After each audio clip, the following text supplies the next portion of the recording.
वो नौजवान जो 300 सालों तक एक गार में सोए रहे। इस तवील नींद के बाद वो दोबारा कैसे बेदार हुए?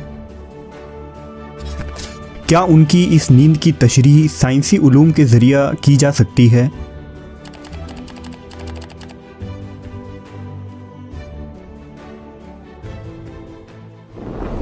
ये वाक़या उस ज़माने का है जब ईसा अलैहिस्सलाम के बाद अहले इंजील बुत परस्ती में मुब्तला हो चुके थे। रोम की ईसाई हुकूमत भी मुख्तलिफ बुतों की पूजा किया करती थी और दूसरों को भी इस अमल पर मजबूर किया करते।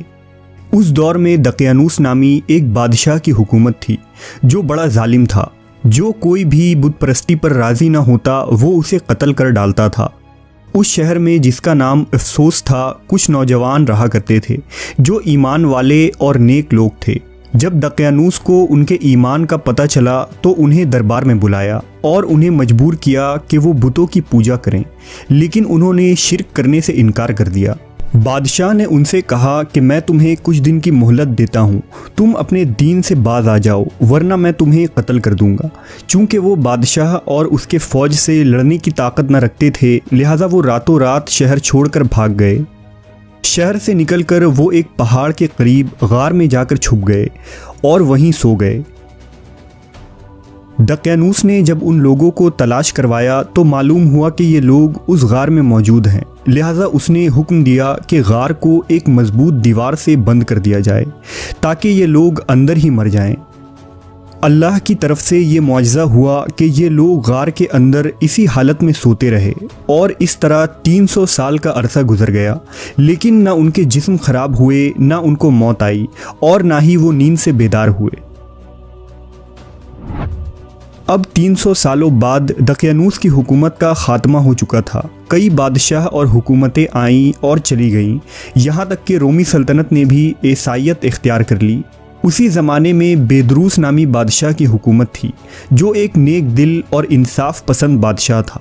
लेकिन रोम के लोग एक फितने में पड़ चुके थे। दरअसल वो मौत के बाद दोबारा ज़िंदा होने पर यकीन न रखते थे।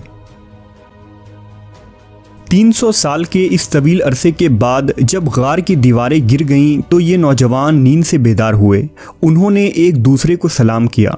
उन्होंने एक दूसरे से कहा कि शायद हम यहाँ एक दिन या इससे कुछ कम मुद्दत सोए रहे। उन्हें शदीद भूख लगी थी, लिहाजा उन्होंने अपने एक साथी जिसका नाम यमलेखा था उसे बाज़ार भेजा ताकि वो उनके लिए खाना लाएं। यमलेखा अपने ज़माने के सिक्के को लेकर शहर में आए और बाज़ार में मौजूद एक दुकानदार को दिया ताकि कुछ नान ख़रीदें। लेकिन जब दुकानदार ने सिक्के को देखा तो उसे शक हुआ कि शायद इस शख्स को कोई पुराना ख़जाना मिल गया है। लिहाजा उसने यमलेखा को बादशाह के सिपाहियों के हाथ पकड़वा दिया।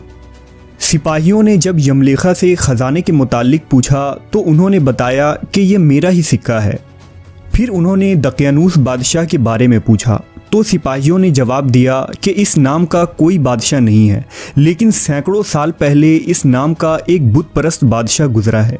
यमलेखा हैरान और परेशान थे। उन्होंने बताया कि हम कल ही इस शहर से अपना ईमान और जान बचाकर भागे थे और मेरे साथी करीब के एक गार में छुपे हैं। सिपाही और बहुत सारे लोग यमलेखा के साथ उस गार के करीब गए। वहां पहुंचकर लोगों ने वाकई उन नौजवानों को देखा। इसकी खबर जब बादशाह बेदरूस को हुई तो वो भी फ़ौरन उमरा और उलमा के साथ गार की तरफ आया। बेदरूस ने अपने आबाओ अजदाद से उन नौजवानों का किस्सा सुन रखा था जिन्हें अस्हाब कहफ कहा जाता था और 300 साल पहले बुत परस्ती से बचने और अपने ईमान को बचाने के लिए उन्हें इस गार में बंद कर दिया गया था। बेदरूस ने जब उन्हें देखा तो सजदे में गिर पड़ा और अल्लाह का शुक्र अदा किया कि लोगों के लिए ऐसी निशानी ज़ाहिर फरमाई कि अब इंसानों को मौत के बाद दोबारा ज़िंदा होने का यकीन ज़रूर आ जाएगा। इसके बाद अस्हाब कहफ ने लोगों को खैराबाद कहा, बादशाह को दुआ दी और वापस गार में जाकर सो गए और इसी हालत में अल्लाह ने उन्हें मौत दे दी। बिलाशुबा अस्हाब कहफ का इतनी लंबी मुद्दत तक गार में सोए रहना अल्लाह की तरफ से एक मुआजिज़ा था। लेकिन सवाल ये उठता है कि इंसान 300 सालों तक कैसे सोकर ज़िंदा रह सकता है और इस दौरान उनका जिस्म कैसे महफूज रहा। लेकिन जदीद साइंस की नई तहकीक और दरियाफ्त असहाब कहफ के इस वाक़े की सदाकत करती है और हैरान कर देने वाली तशरीह बयान करती है। दरअसल जदीद साइंस के मुताबिक हाइबरनेशन एक ऐसा अमल है जिसके मदद से दुनिया के तकरीबन 2000 जानदार मौसम की सख्ती, खुराक की कमी और मौत के खौफ से बचने के लिए एक लंबी नींद सोते हैं। इसी लंबी नींद को साइंटिफिक टर्म में हाइबरनेशन कहते हैं। हाइबरनेशन के इस अमल में दिल की धड़कन 95% आहिस्ता हो जाती है, सांस सेकंड के बजाय मिनट में चलती है और जिस्म का दर्जा हरारत ठंडा होकर कम हो जाता है। हाइबरनेशन में जानदार अपने जिस्म की ग़िज़ाई ज़रूरत पूरा करने के लिए जिस्म में मौजूद चर्बी और मसल से हासिल करते हैं, यानी इस दौरान किसी जिंदा जानदार का मेटाबॉलिज्म इंतहाई सुस्त हो जाता है। हाइबरनेशन करने वाले जानवरों में कई किस्म के चूहे, चिमगादड़, गिलहरी, सांप, स्नेल, चूंटी और रीछ के कई नस्ल शामिल हैं। हाइबरनेशन करने वाले जानदार बहुत ज़्यादा खाते हैं ताकि मोटे होकर अपने जिस्म के अंदर चर्बी बना लें, जो उन्हें लंबी नींद के दौरान तवानाई दे। आमतौर पर जानदार हाइबरनेशन के इस अमल को सर्दियों के मौसम में करते हैं, क्योंकि इस मौसम में ग़िज़ा और शिकार कम हो जाती है। आज तक सबसे लंबा हाइबरनेशन करने वाला जानदार एक चिमगादड़ है, जो 344 दिन यानी तकरीबन 1 साल तक बिना खाए पिए सोए रहा। हाइबरनेशन करने वाले जानवरों पर की गई जांच के दौरान देखा गया कि उनके डीएनए के टुकड़े जो सेल के क्रोमोसोम के किनारे पर पाए जाते हैं, वो सेल की हर तकसीम के वक्त कम होते जाते हैं, लेकिन इस अमल के दौरान उनको निहायत ही सुस्त रफ्तारी के साथ कम होते देखा गया है। ये सारी बातों को आसान लफ्ज़ों में कहें तो हाइबरनेशन के दौरान जानवरों की उम्र तकरीबन बढ़ना रुक जाती है।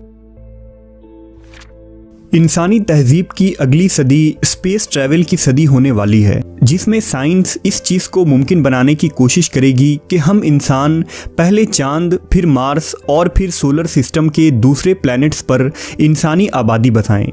लेकिन इन सैयारों तक पहुंचने के लिए इंसान को महीनों बल्कि सालों का वक्त लग जाएगा। लिहाजा इतने लंबे सफ़र को मुमकिन बनाने के लिए हाइबरनेशन के इस तरीके का इस्तेमाल ही सबसे मौजू है, जिसमें इंसानों को उन स्पेस शिप्स के अंदर इस लंबे सफ़र के दौरान कई सालों तक बेहद कम ग़िज़ा देकर एक तरह के डीप फ्रीज में रखा जा सकता है और फिर दूसरे सैयारों पर पहुंचने के बाद इंसान हाइबरनेशन के इस प्रोसेस से बाहर निकलेगा। साइंटिस्ट कई सालों से इंसानों को हाइबरनेट करने की कोशिश कर रहे हैं। नासा और ईएसए जैसे स्पेस एजेंसी हाइबरनेशन के तरीकों को ईजाद करने में लगी है।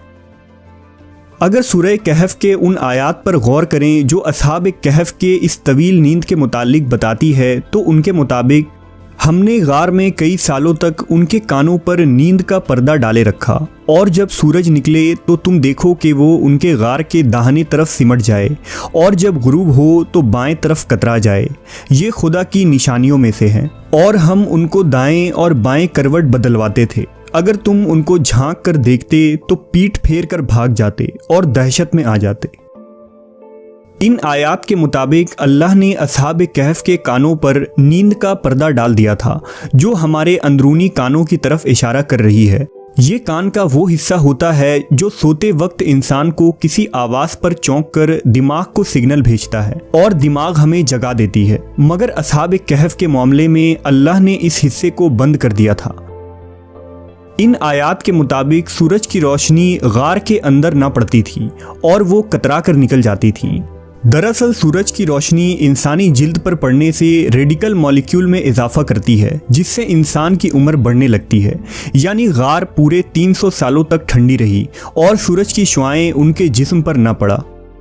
साइंस के मुताबिक अगर कोई शख्स लंबे अरसे तक करवट न बदले तो खून के सर्कुलेशन रुकने की वजह से जिस्म पर जख्म और तरह तरह की बीमारियां हो सकती है, जिसे प्रेशर अल्सर कहते हैं।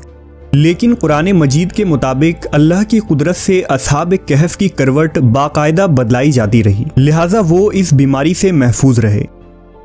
साइंस के मुताबिक अगर आंखें ज़्यादा अरसे तक बंद रहे तो आंखों के नर्व ऑप्टिक्स को नुकसान पहुंचता है और इंसान अंधा भी हो सकता है।